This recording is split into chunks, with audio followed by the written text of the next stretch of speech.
السلام علیکم ورحمۃ اللہ وبرکاتہ۔ اعوذ باللہ من الشیطان الرجیم، بسم اللہ الرحمن الرحیم۔ ناظرین، آپ کے ساتھ پیارے نبی صلی اللہ علیہ وسلم کا ایک پیارا فرمان شیئر کر رہی ہوں۔ آپ بھی اسے آگے شیئر کر کے صدقہ جاریہ میں اپنا حصہ ڈالیے۔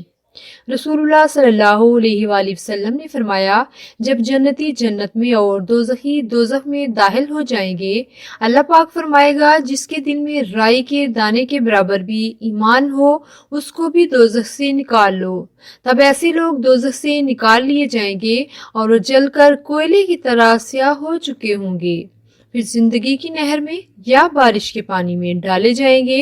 یہاں راوی کو شک ہو گیا ہے کہ اوپر کے راوی نے کون سا لفظ استعمال کیا، یعنی اوپر کے راوی نے زندگی کی نہر استعمال کیا یا بارش کا پانی استعمال کیا۔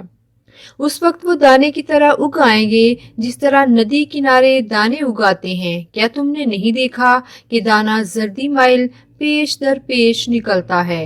حدیث صحیح بخاری کے اندر موجود ہے۔ اللہ تعالیٰ سے دعا ہے کہ وہ ہم سب کو صحیح معنوں میں ایمان کی دولت نصیب فرمائے اور ہمیں نیک اعمال کرنے کی توفیق دے تاکہ ہم بھی جنت کے حقدار ہو جائیں۔ آمین ثم آمین۔ جزاک اللہ خیر۔ السلام علیکم ورحمۃ اللہ وبرکاتہ۔